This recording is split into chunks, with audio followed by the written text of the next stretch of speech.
ನಮಸ್ತೆ ವೀಕ್ಷಕರೇ, ದೇಶ್ ಪರದೇಶಿಗೆ ನಿಮಗೆ ಮತ್ತೊಮ್ಮೆ ಸ್ವಾಗತ. ಇವತ್ತು ನಾನು ನಿಮಗೆ ಇಮ್ರಾನ್ ಖಾನ್ ಬಗ್ಗೆ ಒಂದು ಮಾತು ಹೇಳಬೇಕು. ಏನು ನಡೀತಾ ಇದೆ ಅವ್ರ ಕುರಿತಾಗಿ ಪಾಕಿಸ್ತಾನದಲ್ಲಿ ಅಂತ. ಇದು ಹೇಳೋದಕ್ಕೆ ನಿಮಗೆ ಒಂದು ಕಾಂಟೆಕ್ಸ್ಟ್ ಸೆಟ್ ಮಾಡಬೇಕು. ನಾನು ಆ ಕಾಂಟೆಕ್ಸ್ಟ್ ಸೆಟ್ ಮಾಡಬೇಕಾದ್ರೆ ಒಂದು ಕತೆ ಹೇಳಬೇಕು. ನೀವೆಲ್ಲ ಕೇಳೇ ಇರ್ತೀರಿ ಈ ಕತೆನ. ಒಬ್ಬ ಏನೋ ತಪ್ಪು ಮಾಡಿದ್ನಂತೆ. ಅವನಿಗೆ ಏನು ಶಿಕ್ಷೆ ವಿಧಿಸಿದ್ರು, ಒಂದು ನಿರ್ದಿಷ್ಟ ಮೊತ್ತದ ದಂಡ. ಆ ದಂಡವನ್ನು ತಪ್ಪಿಸ್ಕೋಬೇಕು ಅಂತ ಹೇಳಿದ್ರೆ ಅವನು 100 ಚಡಿ ಏಟುಗಳನ್ನು ತಿನ್ನಬೇಕು ಅಂತ, ಅಥವಾ 100 ಚಡಿ ಏಟುಗಳಿಂದಲೂ ತಪ್ಪಿಸ್ಕೋಬೇಕು ಅಂತ ಹೇಳಿದ್ರೆ 100 ಸಗಣಿ ಉಂಡೆಗಳನ್ನ ತಿನ್ನಬೇಕು ಅಂತ. ಸೊ ಇವನು ಯೋಚನೆ ಮಾಡ್ದ, ಚಡಿ ಏಟು ಬೇಡ, ದಂಡನೂ ಬೇಡ, ಅದರಿಂದ ನಾನು 100 ಸಗಣಿ ಉಂಡೆಗಳನ್ನ ತಿಂದುಬಿಡೋಣ ಅಂತ. ಸರಿ, ತಿನ್ನೋಕ್ಕೆ ಶುರು ಮಾಡ್ದ. 5, 10, 15 ತಿಂದ. ಮುಂದೆ ಆಗಲ್ಲ ಅಂದ. ಸರಿ, ಹಾಗಿದ್ರೆ ತಿನ್ನಲಿಲ್ವಲ್ಲ ನೀನು, ತಗೋ ಚಡಿ ಏಟು, ದಂಡ ಕಟ್ಟು ಅಂದರು. ದಂಡ ಕಟ್ಟದ್ದು ತಪ್ಪಿಸ್ಕೋಬೇಕು ಅಂತ ಹೇಳಿದ್ರೆ ಚಡಿ ಏಟು ತಿಂದರೆ ಆಗ್ತದಲ್ವಾ ಅಂದ್ಕೊಂಡು, ಆಯಿತು ನಂಗೆ ಚಡಿ ಏಟೇ ಇರಲಿ ಅಂದ. ಅದು 5, 10, 15, 20 ಏಟಾಯಿತು. ತಾಳೋಕ್ಕಾಗಲಿಲ್ಲ, ಅಯ್ಯೋ ಬೇಡ ಅಂತಂದ. ಸರಿ, ಕೊನೆಗೆ ದಂಡ ಕಟ್ಟು ಅಂದರು. ಕಟ್ಟಿದ. ಈ ದಂಡವನ್ನು ಮೊದಲೇ ಕಟ್ಟಿಬಿಟ್ಟಿದ್ರೆ ಆ ಸಗಣಿ ಉಂಡೆ ತಿನ್ನೋದು ತಪ್ಪಾಯಿತು, ಮತ್ತು ಈ ಚಡಿ ಏಟು ತಿನ್ನೋದನ್ನು ತಪ್ಪಿಸ್ಕೋಬೋದಾಗಿತ್ತು. ಆದರೆ ಆ ಪೆದ್ದನ ಅನ್ಬೋದ, ಅವಿವೇಕಿ ಅನ್ನಬೋದೋ, ಆತ 3 ಶಿಕ್ಷೆಯನ್ನು ಅನುಭವಿಸ್ದ. ಸದ್ಯಕ್ಕೆ ಪಾಕಿಸ್ತಾನದ ಕ್ರಿಕೆಟ್ ಬೋರ್ಡ್ ಮಾಡಿಕೊಂಡಂಥ ಒಂದು ಅವಾಂತರವನ್ನು ನೋಡಿದಾಗ ನನಗೆ ಇದು ನೆನಪಿಗೆ ಬಂತು. ಆಗಸ್ಟ್ 14ನೇ ತಾರೀಕು ಪಾಕಿಸ್ತಾನ್ ಕ್ರಿಕೆಟ್ ಬೋರ್ಡ್ PCB ಒಂದು ವಿಡಿಯೋವನ್ನು ಪಬ್ಲಿಷ್ ಮಾಡಿತು ಟ್ವಿಟರ್ನಲ್ಲಿ, ಪಾಕಿಸ್ತಾನದ ಕ್ರಿಕೆಟ್ ಇತಿಹಾಸದ ಬಗ್ಗೆ.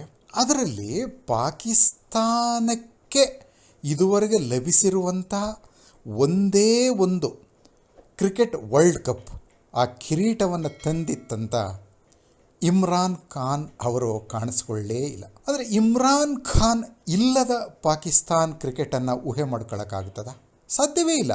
1986ನಲ್ಲಿ ಏಷ್ಯಾ ಕಪ್ನಿಂದ ಹಿಡಿದು 1992ನಲ್ಲಿ ಮೆಲ್ಬೋರ್ನ್ನಲ್ಲಿ ಕ್ರಿಕೆಟ್ ವರ್ಲ್ಡ್ ಕಪ್ಪನ್ನು ಎತ್ತಿ ಹಿಡಿದಂಥ ಆ ಮಹಾನ್ ಕ್ರಿಕೆಟಿಗನನ್ನು ನಿರ್ಲಕ್ಷಿಸಿ ನಾವು ಪಾಕಿಸ್ತಾನದ ಕ್ರಿಕೆಟ್ ಬಗ್ಗೆ ಮಾತಾಡೋದಕ್ಕಾಗ್ತದ? ಆದರೆ PCB ಅದನ್ನು ಮಾಡೋದಕ್ಕೆ ಹೋಯಿತು. ಸಹಜವಾಗಿಯೇ ಇದು ಎಲ್ಲರ ಟೀಕೆಗೆ ಗುರಿಯಾಯಿತು. ದೊಡ್ಡ ಟೀಕೆ ಬಂದದ್ದು ಇಮ್ರಾನ್ ಖಾನ್ ಅವರ ಸಹ ಆಟಗಾರರಾಗಿದ್ದಂಥ ವಸೀಂ ಅಕ್ರಮ್ ಅವರಿಂದ. ಅವ್ರು ಹೇಳಿದರು, ಪಾಲಿಟಿಕ್ಸ್ ಏನೇ ಇರಲಿ, ಆದರೆ ಇಮ್ರಾನ್ ಖಾನ್ ಒಬ್ಬ ಕ್ರಿಕೆಟ್ ಐಕಾನ್. ಸೊ ಅವರ ಉಲ್ಲೇಖ ಇಲ್ಲದೆ ನಾವು ಪಾಕಿಸ್ತಾನ್ ಕ್ರಿಕೆಟ್ ಬಗ್ಗೆ ಮಾತಾಡೋದಕ್ಕಾಗೋದೇ ಇಲ್ಲ. ಅದರಿಂದ ಈಗ PCB ಏನು ಮಾಡಿದೆಯೋ ಅದು ತಪ್ಪು, ಅದನ್ನು ಡಿಲೀಟ್ ಮಾಡಿ ಆ ವಿಡಿಯೋನ ಮತ್ತು ಅಪಾಲಜೈಸ್ ಮಾಡ್ಕೊಳ್ಳಿ. ಇದನ್ನು ವಸೀಂ ಅಕ್ರಮ್ ಹೇಳಿದ್ದು PCBಗೆ. ಸರಿ, PCB ಆ ವಿಡಿಯೋವನ್ನು ಡಿಲೀಟ್ ಮಾಡಿತು, ಹೊಸ ವಿಡಿಯೋವನ್ನು ಅಪ್ಲೋಡ್ ಮಾಡಿತು. ಅಲ್ಲಿ ಇಮ್ರಾನ್ ಖಾನ್ ಇದ್ದರು, ವಸೀಂ ಅಕ್ರಮ್ ಇರಲಿಲ್ಲ. ಮತ್ತೆ ಇದು PCBಯ ಈ ಆಟ ಇದೆಯಲ್ಲ, ಇದು ಮತ್ತೆ ಎಲ್ಲೆಡೆ ಟೀಕೆಗೆ ಗುರಿಯಾಯಿತು. ಆಗ PCB 3ನೇ ವಿಡಿಯೋವನ್ನು ರಿಲೀಸ್ ಮಾಡಿತು. ಅದರಲ್ಲಿ ಇಮ್ರಾನ್ ಖಾನ್ ಸಹ ಇದ್ದರು, ವಸೀಂ ಅಕ್ರಮ್ ಸಹ ಇದ್ದರು. ಇದನ್ನು ಮೊದಲೇ ಮಾಡಿದ್ದರೆ ಆ ಮೊದಲಿನ 2 ಅವಾಂತರಗಳನ್ನ ತಪ್ಪಿಸ್ಕೋಬೋದಾಗಿತ್ತಲ್ವ. ಇಷ್ಟಾಗಿಯೂ ಸಹ PCB ಕೊಟ್ಟಂಥ ಒಂದು ಸಮಜಾಯಿಷಿ ಏನು ಗೊತ್ತಾ, ಆ ವಿಡಿಯೋ ಭಾಳ ದೊಡ್ಡದಾಗಿತ್ತು, ಹೀಗಾಗಿ ಅದನ್ನು ಅಷ್ಟು ಉದ್ದದನ್ನು ಅಪ್ಲೋಡ್ ಮಾಡೋದಕ್ಕಾಗ್ತಾ ಇರಲಿಲ್ಲ, ಹೀಗಾಗಿ ನಾವು ಸ್ವಲ್ಪ ಕಟ್ ಮಾಡಬೇಕಾಯಿತು, ಕಟ್ ಮಾಡಿದಾಗ ಈ ಥರ ಎಲ್ಲ ಆಗೋಯಿತು ಅಂತ. ಅದರ ಕೊನೆಯಲ್ಲಿ ಆ ಉದ್ದದ ವಿಡಿಯೋವನ್ನು ಹೇಗೆ ಅಪ್ಲೋಡ್ ಮಾಡಿದ್ರು? ಅಲ್ಲೂ ನಗೆಪಾಟ್ಲಿಗೀಡಾಯಿತು. ಸರಿ, ಪ್ರಶ್ನೆ ಬರ್ಬೋದು, ಯಾಕಾಗಿ ಇಮ್ರಾನ್ ಖಾನ್ ಅವರನ್ನು PCB ಹೀಗೆ ನಿರ್ಲಕ್ಷ್ಯ ಮಾಡುವಂತಹ ಒಂದು ಕ್ರಮಕ್ಕೆ ಮುಂದಾಯಿತು ಅಂತ? ಕಾರಣ ಇಷ್ಟೇ. ಕಳೆದ 1-1.5 ವರ್ಷಗಳಿಂದ ಪಾಕಿಸ್ತಾನದಲ್ಲಿ ಏನಾಗಿದೆ ನೀವೆಲ್ಲ ನೋಡ್ತಾನೇ ಇದ್ದೀರಿ. ಪಾಕಿಸ್ತಾನ್ ಸೇನೆಯ ವಿರೋಧ ಕಟ್ಕೊಂಡಂಥ ಇಮ್ರಾನ್ ಖಾನ್ ಪ್ರಧಾನಮಂತ್ರಿ ಸ್ಥಾನವನ್ನು ಕಳ್ಕೋಬೇಕಾಯಿತು. ಆಗಿನ ಆರ್ಮಿ ಚೀಫ್ ಜನರಲ್ ಕಮರ್ ಜಾವೇದ್ ಬಾಜ್ವಾ ಇಮ್ರಾನ್ ಖಾನ್ ಅವರ ಮನೆಗೆ ಹೋಗಿ ಅವರಿಗೆ ಕಪಾಳ ಮೋಕ್ಷ ಸಹ ಮಾಡಿದ್ರು ಅನ್ನೋ ಒಂದು ಸುದ್ದಿಯೂ ಬಂತು. ಅಂದರೆ ಪಾಕಿಸ್ತಾನಿ ಸೇನೆಗೆ ಇಮ್ರಾನ್ ಖಾನ್ ಅಪ್ರಿಯ ಆದರೂ ಅನ್ನೋ ಕಾರಣಕ್ಕಾಗಿ ಅವರ ಕ್ರಿಕೆಟ್ ಸಾಧನೆಯನ್ನ, ಪಾಕಿಸ್ತಾನಕ್ಕೆ ಅವರು ಗಳಿಸ್ಕೊಟ್ಟ ಕೀರ್ತಿಯನ್ನ ಸಹ ಮರೆತು ಬಿಡೋದಕ್ಕಾಗ್ತದ? ಆದರೆ ಅದು ಪಾಕಿಸ್ತಾನ ನೋಡಿ, ಏನು ಬೇಕಾದರೂ ಆಗ್ಬೋದು. ಅಲ್ಲಿ ಯಾರು ಯಾವಾಗ ಮೂಲೆಗೆ ಸರಿಸಲ್ಪಡ್ತಾರೆ, ಯಾರು ಅಲ್ಲಿಂದ ಹೊರಗೆ ಎಳೆಯಲ್ಪಟ್ಟು ಸೆಂಟ್ರಲ್ ಸ್ಟೇಜಿಗೆ ಬರ್ತಾರೆ ಹೇಳೋದಕ್ಕಾಗೋದೇ ಇಲ್ಲ. ಈ ಹಿನ್ನೆಲೆಯಲ್ಲಿ ಇಮ್ರಾನ್ ಖಾನ್ ಅವರ ಬಗ್ಗೆನೇ ಇನ್ನೊಂದೆರಡು ಮಾತುಗಳನ್ನು ನಾನು ಹೇಳಬೇಕು. ಅಂದರೆ ಪಾಕಿಸ್ತಾನಿ ಸೇನೆಯ ವಿರೋಧ ಕಟ್ಟಿಕೊಂಡ ರಾಜಕೀಯ ನೇತಾರ ಆತ. ಆ ದೇಶದಲ್ಲಿ ಎಂತೆಂಥ ಸಂಕಷ್ಟಗಳಿಗೆ ಸಿಕ್ಕಿ ಹಾಕೊಂಡಿದ್ದಾರೆ ಅನ್ನೋದನ್ನ, ಆ ಕಪಾಳ ಮೋಕ್ಷದ ತರುವಾಯವೂ ಆರ್ಮಿ ಅವರನ್ನ ಯಾವ ರೀತಿ ಕೆಟ್ಟದಾಗಿ ನಡೆಸ್ಕೊಳ್ತು ಅನ್ನೋದ್ರ ಬಗ್ಗೆ ನಿಮಗೊಂದೆರಡು ಮಾತು ಹೇಳಬೇಕು. ನೋಡಿ, ಪಾಕಿಸ್ತಾನದ ಆ ಒಂದು ಪಾಲಿಟಿಕ್ಸ್ ಇದೆಯಲ್ಲ, ನಿಮಗೆಲ್ಲ ಗೊತ್ತು. ಅದು ಆರ್ಮಿಯಿಂದ ನೇರವಾಗಿ ಅಥವಾ ಪರೋಕ್ಷವಾಗಿ ನಡೆಸಲ್ಪಡುತ್ತದೆ ಅಂತ. ಅಂದರೆ ಸೇನೆ ಇಲ್ಲದ ಪಾಕ್ ರಾಜಕಾರಣವನ್ನು ಊಹೆ ಮಾಡ್ಕೊಳ್ಳೋದಕ್ಕಾಗೋದೇ ಇಲ್ಲ. ಓಕೆ, ದಶಕಗಳ ಕಾಲ ಸೇನೆ ಆಡಳಿತ ನಡೆಸಿತು. ಆಮೇಲೆ ತಥಾಕಥಿತ ಪ್ರಜಾಪ್ರಭುತ್ವ, ಚುನಾವಣೆ ಎಲ್ಲ ನಡೆದು ಪ್ರಧಾನಮಂತ್ರಿಗಳು ಅಧಿಕಾರಕ್ಕೆ ಬಂದರೂ ಅವರ ಹಿಂದೆ ನಿಂತು ಅವರ ಜುಟ್ಟು ಹಿಡಿದು ಅಧಿಕಾರ ಚಲಾಯಿಸ್ತಾ ಇದ್ದದ್ದು, ಈಗಲೂ ಚಲಾಯಿಸ್ತಾ ಇರೋದು ಪಾಕಿಸ್ತಾನಿ ಸೇನೆಯೇ. ಆದರೆ ಆ ಸೇನೆಯ ವಿರೋಧವನ್ನು ಇಮ್ರಾನ್ ಖಾನ್ ಕಟ್ಕೊಂಡ್ರು. ಹೀಗಾಗಿ ಅವರನ್ನು ಸೇನೆ ಅಧಿಕಾರದಿಂದ ಕೆಳಗಿಡಿಸಿಬಿಡ್ತು. ಅವರ ವಿರುದ್ಧ PMLN ಅಂದರೆ ಪಾಕಿಸ್ತಾನ್ ಮುಸ್ಲಿಂ ಲೀಗ್, ನವಾಜ್ ಮತ್ತು ಪಾಕಿಸ್ತಾನ್ ಪೀಪಲ್ಸ್ ಪಾರ್ಟಿ, ಅವೆರಡು ಹಿಂದೆ ನಾಯಿ ನರಿಗಳ ಥರ ಕಚ್ಚಾಡ್ತಾ ಇದ್ವು. ಅವೆರಡನ್ನು ಒಟ್ಟುಗೂಡಿಸಿ ಇನ್ನೊಂದಷ್ಟು ಸಣ್ಣ ಪುಟ್ಟ ಪಾರ್ಟಿಗಳನ್ನೆಲ್ಲ ಸೇರಿಸಿ ಪಾರ್ಲಿಮೆಂಟ್ನಲ್ಲಿ, ಅಂದರೆ ಪಾಕಿಸ್ತಾನದ ನ್ಯಾಷನಲ್ ಅಸೆಂಬ್ಲಿನಲ್ಲಿ ಇಮ್ರಾನ್ ಖಾನ್ ವಿರುದ್ಧ ಅವಿಶ್ವಾಸ ಮಸೂದೆ ಮಂಡಿಸಿ ಅದು ಗೆಲ್ಲೋ ಹಾಗೆ ಮಾಡಿ, ಅಂದರೆ ಇಮ್ರಾನ್ ಖಾನ್ ವಿಶ್ವಾಸ ಮತದಲ್ಲಿ ಸೋಲುವ ಹಾಗೆ ಮಾಡಿ ಅವರನ್ನು ಸೇನೆ ಮನೆಗೆ ಕಳಿಸ್ತು. ಆಗ ಇಮ್ರಾನ್ ಖಾನ್ ಒಂದು ಮಾತು ಹೇಳಿದ್ರು, ಅಮೆರಿಕ ತನ್ನ ಕೈವಾಡ ನಡೆಸಿ ನನ್ನ ಪದಚ್ಯುತಿಗೆ ಕಾರಣವಾಗಿದೆ ಅಂತ. ಅದನ್ನು ಅವಾಗ ಯಾರೂ ನಂಬಲಿಲ್ಲ. ಇಮ್ರಾನ್ ಖಾನ್ ಹೇಳಿದ್ರು, ಅಮೆರಿಕದ assistant secretary of state Donald Lu ಅವರು ಅಮೆರಿಕಾದಲ್ಲಿದ್ದಂಥ ಪಾಕಿಸ್ತಾನಿ ಅಂಬಾಸಿಡರ್ಗೆ, ಅಂದರೆ ಇಮ್ರಾನ್ ಖಾನ್ ಅಧಿಕಾರದಲ್ಲಿರೋದು ಬೇಡ ಅಂತ ಸೂಚನೆ ಕೊಡ್ತು ಅಂತ ಸ್ವತಃ ಇಮ್ರಾನ್ ಖಾನ್ ಸಾರ್ವಜನಿಕವಾಗಿ ಹೇಳಿದ್ರು. ಅದನ್ನು ಅವಾಗ ಯಾರೂ ನಂಬಲಿಲ್ಲ. ಆದರೆ ಮೊನ್ನೆ ವಾರದ ಹಿಂದೆ ಅವ್ರು ಹೇಳಿದ್ದು ನಿಜ ಅಂತ ಗೊತ್ತಾಗಿದೆ. ಅಂದರೆ ಇಮ್ರಾನ್ ಖಾನ್ ಪಾಕಿಸ್ತಾನಿ ಸೇನೆಗೂ ಬೇಡವಾಗಿದ್ದರು, ಅಮೆರಿಕಾಗೂ ಬೇಡವಾಗಿದ್ದರು. ಹೀಗಾಗಿ ಅವರು ಅಧಿಕಾರ ಕಳ್ಕೋಬೇಕಾಯಿತು. ಆನಂತರ ಏನಾಯಿತು, ಇಮ್ರಾನ್ ಖಾನ್ ಮೇಲೆ ಭ್ರಷ್ಟಾಚಾರದ ಆರೋಪ ಹೊರಿಸಲಾಯಿತು. ಅಂದರೆ ತೋಷಾಖಾನ ಅಂತ ಇದೆ. ತೋಷಾಖಾನ ಅಂತ ಹೇಳಿದ್ರೆ ಪಾಕಿಸ್ತಾನಿ ಅಧ್ಯಕ್ಷರಿಗೆ, ಪ್ರಧಾನಮಂತ್ರಿಗಳಿಗೆ ಅಥವಾ ಇನ್ಯಾರೇ ಆಗಲಿ ಉನ್ನತ ನಾಯಕರಿಗೆ ವಿದೇಶಿ ಗಣ್ಯರು ಕೊಡುವಂಥ ಗಿಫ್ಟ್ ಇರ್ತಾವಲ್ಲ, ಎಕ್ಸ್ಪೆನ್ಸಿವ್ ಗಿಫ್ಟ್, ಅದನ್ನು ಆ ತೋಷಾಖಾನದಲ್ಲಿ ಇಡಬೇಕು. ಅದು ಈ ಯಾರು ಗಿಫ್ಟನ್ನ ತಗೊಂಡ್ರೋ ಅವರ ಸೊತ್ತಾಗೋದಿಲ್ಲ, ಅದು ಅಲ್ಲಿಡಬೇಕು ತೋಷಾಖಾನದಲ್ಲಿ. ಅದು ಸರ್ಕಾರಿ ಆಸ್ತಿ ಆಗ್ತದೆ.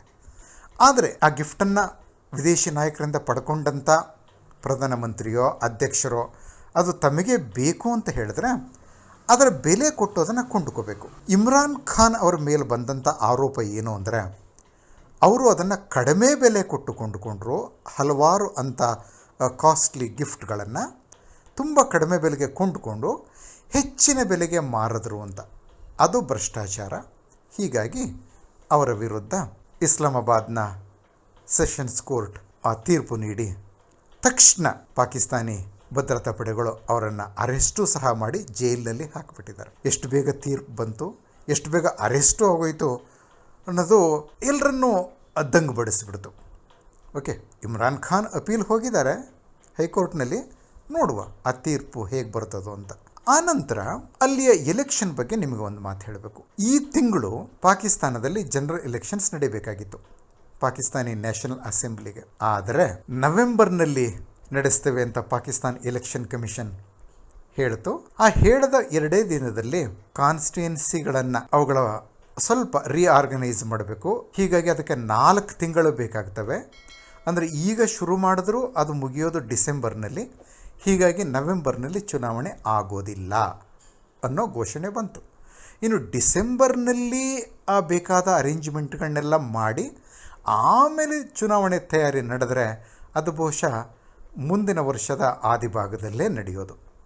ಓಕೆ, ಅಷ್ಟು ಸಮಯ ಯಾಕಾಗಿ ಬೇಕಾಗಿದೆ ಪಾಕಿಸ್ತಾನ್ ಎಲೆಕ್ಷನ್ ಕಮಿಷನ್ಗೆ? ಯಾಕಂದರೆ ಸೇನೆಗೆ ಮತ್ತು ಈಗಿರುವ ಆಡಳಿತ ಪಕ್ಷಗಳು PML-N ಮತ್ತು PPP ಇವುಗಳಿಗೆ ಇಮ್ರಾನ್ ಖಾನ್ ಅವರನ್ನ ಎಷ್ಟು ಸಾಧ್ಯವೋ ಅಷ್ಟು ಪಾಕಿಸ್ತಾನದ ರಾಜಕೀಯದಿಂದ ದೂರ ಇಡೋದಕ್ಕೆ ಅಷ್ಟು ಸಮಯ ಬೇಕಾಗಿದೆ. ಒಂದು, ಈಗಾಗಲೇ ಇಮ್ರಾನ್ ಖಾನ್ ಅವರ ರಾಜಕೀಯ ಪಕ್ಷ ತೆಹ್ರೀಕ್ ಎ ಇನ್ಸಾಫ್ ಪಾಕಿಸ್ತಾನ್ ಅದನ್ನ ಒಡೆದು ಬಿಟ್ಟಿದ್ದಾರೆ. ಸೇನೆ ಮತ್ತು ಆಡಳಿತ ಪಕ್ಷಗಳು ಸೇರಿ ಇಮ್ರಾನ್ ಖಾನ್ ಅವರ ಎಷ್ಟೋ ಸಹಯೋಗಿಗಳು ಅವ್ರನ್ನ ತೊರೆದು ಹೊರಟೋಗಿದ್ದಾರೆ. ಇಷ್ಟಾಗಿಯೂ ಪಾಕಿಸ್ತಾನದಲ್ಲಿ ಇಂದು ಅತಿ ಜನಪ್ರಿಯ ನಾಯಕ ಅಂತ ಹೇಳಿದ್ರೆ ಇಮ್ರಾನ್ ಖಾನ್ ಅವರೇ. ಹೀಗಾಗಿ ಎಲೆಕ್ಷನ್ ನಡೆದರೆ ಈ ಅಳಿದುಳಿದ ತನ್ನ ಪಕ್ಷದ ಜೊತೆಯಲ್ಲೇ ಇಮ್ರಾನ್ ಖಾನ್ ಮತ್ತೆ ಗೆಲ್ತಾರೆ, ಪ್ರಧಾನಮಂತ್ರಿ ಆಗೋಗ್ತಾರೆ ಅನ್ನೋ ಭಯ ಸೇನೆಗೆ ಮತ್ತು PPP PML-Nಗಳಿಗೆ ಇವೆ. ಅದಕ್ಕೆ ಇಮ್ರಾನ್ ಖಾನ್ ಅವರ ಪಕ್ಷವನ್ನು ಒಡೆದದ್ದಲ್ಲದೆ ಅವ್ರ ಮೇಲೆ ಭ್ರಷ್ಟಾಚಾರದ ಆರೋಪವನ್ನು ಹೊರಿಸಿ ಅವರಿಗೆ ಜೈಲು ಶಿಕ್ಷೆ ವಿಧಿಸಿ ಆ ಮೂಲಕ ಅವರು ಮುಂದಿನ 5 ವರ್ಷಗಳ ಕಾಲ ಚುನಾವಣೆಯಲ್ಲಿ ಸ್ಪರ್ಧಿಸದ ಹಾಗೆ ಮಾಡೋದು ಇಮ್ರಾನ್ ಖಾನ್ ಅವರ ವಿರೋಧಿಗಳ ಷಡ್ಯಂತ್ರ. ಸೊ ಅದರಲ್ಲಿ ಅವರು ಯಶಸ್ವಿ ಆದರೆ ಆಗ ಮುಂದೆ ನಡೆಯೋ ಚುನಾವಣೆಗಳಲ್ಲಿ ಇಮ್ರಾನ್ ಖಾನ್ ಸ್ಪರ್ಧಿಸೋದಕ್ಕೆ ಆಗೋದಿಲ್ಲ, ಅವರು ಪ್ರಧಾನಮಂತ್ರಿಯೂ ಆಗೋದಿಲ್ಲ. ಆಮೇಲೆ 5 ವರ್ಷಗಳಲ್ಲಿ ಅವರನ್ನು ಮತ್ತಷ್ಟು ಮೂಲೆ ಗುಂಪಾಗಿಸುವಂಥ ಕೆಲಸವನ್ನು ಮಾಡಬಹುದು. ಇದು ಪಾಕಿಸ್ತಾನ್ ಆರ್ಮಿ ಮತ್ತು PPP ಹಾಗೂ PML-N ರಾಜಕೀಯ ಪಕ್ಷಗಳ ಹುನ್ನಾರ. ನೋಡುವ ಹೈಕೋರ್ಟಿಂದ ಯಾವ ತೀರ್ಪು ಬರ್ತದೋ. ಆದರೆ ಹೈಕೋರ್ಟ್ ತೀರ್ಪು ಇಮ್ರಾನ್ ಖಾನ್ ಅವರ ಪರವಾಗಿ ಬಂದರೂ ಸಹ ಈ ಆರ್ಮಿ ಮತ್ತು ಆಡಳಿತ ನಡೆಸ್ತಾ ಇರುವಂಥ ಪಕ್ಷಗಳು ಅವರನ್ನು ರಾಜಕೀಯದಿಂದ ಸಂಪೂರ್ಣವಾಗಿ ಹೊರಗೆ ಇಡಬೇಕು ಅಂತ ನಿರ್ಧಾರ ಮಾಡಿಬಿಟ್ಟಿರೋದ್ರಿಂದ ಮತ್ತಾವುದಾದರೂ ವಿಧಾನವನ್ನು ಅನುಸರಿಸ್ತವೆ. ಬಹುಶಃ ಇದು ಯಾವುದೇ ಈ ರೀತಿ ಅವ್ರಿಗೆ ಜೈಲಲ್ಲಿಡೋದು, ಚುನಾವಣೆಯಲ್ಲಿ 5 ವರ್ಷ ಸ್ಪರ್ಧೆ ಮಾಡದೇ ಇರೋ ರೀತಿ ಬಹಿಷ್ಕಾರ ವಿಧಿಸೋದು, ಇದು ಯಾವುದೂ ಆಗಲಿಲ್ಲ ಅಂತ ಹೇಳಿದ್ರೆ ಅವರ ಪ್ರಾಣಕ್ಕೆ ಸಂಚಕಾರ ತರುವಂಥ ಒಂದು ಯೋಜನೆಯನ್ನು ಅವರು ರೂಪಿಸ್ಬೋದು. ಪಾಕಿಸ್ತಾನದಲ್ಲಿ ಇದೇನೂ ಅಪರೂಪ ಅಲ್ಲ. ಮೊದಲನೇ ಪ್ರೈಮ್ ಮಿನಿಸ್ಟರ್ ಲಿಯಾಕತ್ ಅಲಿ ಖಾನ್ ಅವರನ್ನು ಕೊಲೆ ಮಾಡಲಾಯಿತು. ಆಮೇಲೆ ಬೆನರ್ಜಿ ಭುಟ್ಟೋ ಅವರನ್ನು ಹತ್ಯೆ ಮಾಡಲಾಯಿತು, ನಿಮ್ಗೆ ನೆನಪಿದೆ. ಅವರ ತಂದೆ ಜುಲ್ಫಿಕರ್ ಅಲಿ ಭುಟ್ಟೋ ಅವರನ್ನು ನೇಣಿಗೇರಿಸಲಾಯಿತು. ಮತ್ತು ನವಾಜ್ ಶರೀಫ್ ಅವರನ್ನು ಸಹ ನೇಣಿಗೇರಿಸೋದಕ್ಕೆ ಎಲ್ಲ ತಯಾರಿಯನ್ನು ಪಾಕಿಸ್ತಾನ ಆರ್ಮಿ ಮಾಡಿಕೊಂಡಿತ್ತು. ಆದರೆ ಸೌದಿ ಅರೇಬಿಯಾ ಇಂಟರ್ವೀನ್ ಮಾಡಿ ಅವರ ಜೀವ ಉಳಿಸ್ತು. ಹೀಗಾಗಿ ಯಾರು ತನ್ನ ವಿರುದ್ಧ ದೊಡ್ಡದಾಗಿ ಬೆಳೀತಾರೋ ಆ ರಾಜಕೀಯ ನೇತಾರರನ್ನು ಮುಗಿಸೇ ಬಿಡೋದು ಪಾಕಿಸ್ತಾನಿ ಆರ್ಮಿಯ ಇದುವರೆಗಿನ ಚಾಳಿಯಾಗಿತ್ತು. ಸದ್ಯ ಇಲ್ಲಿವರೆಗೂ ಇಮ್ರಾನ್ ಖಾನ್ ಜೀವದಿಂದ ಉಳ್ಕೊಂಡಿದ್ದಾರೆ. ಅವರ ವಿರುದ್ಧ ಕೇವಲ ಕೋರ್ಟ್ ಕೇಸ್ಗಳು, ಹಾಗೆ ಹೀಗೆ ಅವರ ಪಕ್ಷವನ್ನು ಹೊಡೆಯೋದು, ಅವರ ಪಕ್ಷವನ್ನು ಒಡೆಯೋದು, ಇಂಥ ಕೆಲಸಗಳನ್ನಷ್ಟೇ ಸೇನೆ ಮಾಡ್ತಾ ಇದೆ. ಇದು ಯಾವುದೂ ಯಶಸ್ವಿ ಆಗಲಿಲ್ಲ ಅಂತ ಹೇಳಿದ್ರೆ ಅಂತಿಮ ಯೋಜನೆಯಾಗಿ ಅವರ ಜೀವಕ್ಕೆ ಸಂಚಕಾರ ತಂದು ಬಿಡ್ಬೋದು. ಅದಾಗದೇ ಇರಲಿ ಅಂತ ಹಾರೈಸೋಣ. ಹಾಗೆ ಪಾಕಿಸ್ತಾನಕ್ಕೆ ಹಿಡಿದಿರುವಂಥ ಸೇನಾ ಭೂತ ತೊಲಗಿ ಹೋಗಿ ಆ ದೇಶದಲ್ಲೂ ಸಹ ನಮ್ಮಲ್ಲಿರೋ ಹಾಗೆ ಪ್ರಜಾಪ್ರಭುತ್ವ ಬರಲಿ ಅಂತ ಹಾರೈಸೋಣ. ನೋಡಿ, ಪಾಕಿಸ್ತಾನ್ ಮತ್ತು ಇಂಡಿಯಾ 2 ಸ್ವತಂತ್ರ ದೇಶಗಳಾಗಿ ಅಸ್ತಿತ್ವಕ್ಕೆ ಬಂದದ್ದು ಒಂದೇ ದಿನ. ನಾವು ಎಲ್ಲಿದ್ದೇವೆ, ಅವರೆಲ್ಲಿದ್ದಾರೆ ನೋಡಿದಾಗ ಓಕೆ, ಪಾಕಿಸ್ತಾನ ಇದುವರೆಗೆ ನಮ್ಮ ವಿರುದ್ಧ ಮಾಡ್ತಾ ಬಂದಿರುವಂಥ ಹರಕತ್ಗಳನ್ನೆಲ್ಲ ನೋಡಿದಾಗ ಆ ದೇಶಕ್ಕೆ ಹಾಗೇ ಆಗಬೇಕು ಅನಿಸುತ್ತೆ. ಆದರೆ ಅಲ್ಲಿ ಅಮಾಯಕ ಜನರೂ ತುಂಬ ಇದ್ದಾರೆ, ಅವರು ಸಫರ್ ಆಗ್ತಾ ಇದ್ದಾರೆ. ಅವರ ಒಂದು ಸ್ಥಿತಿಯನ್ನು ನೆನೆಸ್ಕೊಂಡಾಗ ಸ್ವಲ್ಪ ನೋವಾಗ್ತದೆ. ಮತ್ತು ಪ್ರಜಾಪ್ರಭುತ್ವ ಪಾಕಿಸ್ತಾನಕ್ಕೆ ಬರೋದರಿಂದ ಒಂದು ಅನುಕೂಲ ಇದೆ. ನೀವು ಜಗತ್ತಿನ ಇತಿಹಾಸವನ್ನು ಗಮನಿಸಿದರೆ ಇತ್ತೀಚಿನ ಒಂದೆರಡು ಸೆಂಚುರಿಗಳ ಇತಿಹಾಸವನ್ನೇ ನೋಡಿದ್ರೂ ಪ್ರಜಾಪ್ರಭುತ್ವವಾದಿ ದೇಶಗಳು ಯುದ್ಧ ಮಾಡೋದು, ಪರಸ್ಪರ ಕಾದಾಡೋದು ಬಹಳ ಅಪರೂಪ, ಇಲ್ಲವೇ ಇಲ್ಲ ಅನ್ನುವಷ್ಟು ಅಪರೂಪ. ಆದರೆ ಸರ್ವಾಧಿಕಾರಿ ರಾಷ್ಟ್ರಗಳು ಪರಸ್ಪರ ಕಾದಾಡ್ತವೆ, ಅಥವಾ ಒಂದು ಸರ್ವಾಧಿಕಾರಿ ರಾಷ್ಟ್ರ ಮತ್ತು ಇನ್ನೊಂದು ಪ್ರಜಾಪ್ರಭುತ್ವದ ರಾಷ್ಟ್ರ ಯುದ್ಧ ಮಾಡ್ತವೆ. ಆದರೆ ಎರಡು ಪ್ರಜಾಪ್ರಭುತ್ವವಾದಿ ರಾಷ್ಟ್ರಗಳು ಯುದ್ಧ ಮಾಡಿದ್ದು ಭಾಳ ಅಪರೂಪ. ಪಾಕಿಸ್ತಾನದಲ್ಲಿ ನಿಜವಾದ ಪ್ರಜಾಪ್ರಭುತ್ವ ಬಂದರೆ, ಅಂದರೆ ನಮ್ಮಲ್ಲಿರೋ ರೀತಿ ಪ್ರಜಾಪ್ರಭುತ್ವ ಬಂದರೆ, ಆಗ ಆ ದೇಶ ಸಹ ನಮ್ಮ ಜೊತೆ ದ್ವೇಷವನ್ನು ಕಡಿಮೆ ಮಾಡ್ಬೋದು, ಉಪಖಂಡದಲ್ಲಿ ಶಾಂತಿ ನೆಲೆಸ್ಬೋದು, ಯುದ್ಧದ ಭಯದಿಂದ ನಾವು ಹೊರಗೆ ಬರಬಹುದು ಅಂತ ಆಶಿಸ್ಬೋದು. ಕೊನೆ ಪಕ್ಷ ಆ ಕಾರಣಕ್ಕಾಗಿಯಾದರೂ ಪಾಕಿಸ್ತಾನದಲ್ಲಿ ಸೇನೆ ಹಿಂದೆ ಸರಿದು ನಿಜವಾದ ಪ್ರಜಾಪ್ರಭುತ್ವ ಬರಲಿ. ಇವತ್ತಿಗೆ ಇಷ್ಟು ಸಾಕು. ಮತ್ತು ಮುಂದಿನ ವಾರ ಮತ್ತೊಂದು ವಿಷಯ ತಗೊಂಡು ನಿಮ್ಮ ಮುಂದೆ ಹಾಜರಾಗ್ತೀನಿ. ವಾರವಿಡೀ ಖುಷಿಯಾಗಿರಿ. ಓಕೆ, ಬಾಯ್.